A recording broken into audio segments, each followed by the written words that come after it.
When it comes to new developments in research, how can patients discuss this type of information with their doctor to find out if there's a new approach or a clinical trial that might be right for them?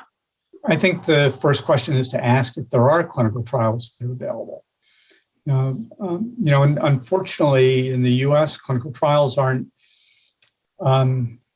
available in every location.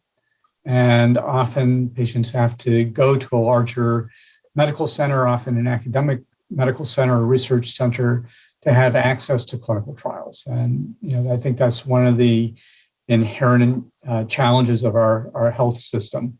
I don't have an answer to that. But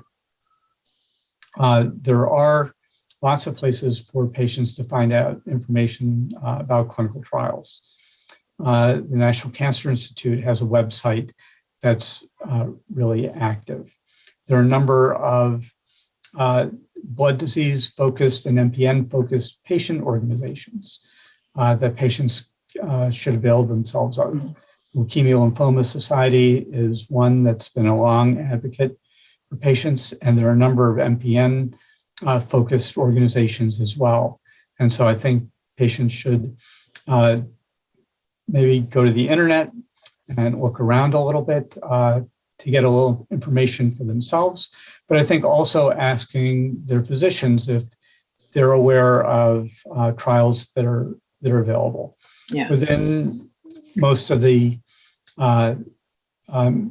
major urban centers, there may be multiple institutions that have a different collection of clinical trials. And I think if you're being taken care of by a physician at one of those centers, asking him or her if there is a trial that may not be at that center, but might be available in New York, or who they might talk to find out about those trials, is a really reasonable thing to do and a way for patients to self-advocate.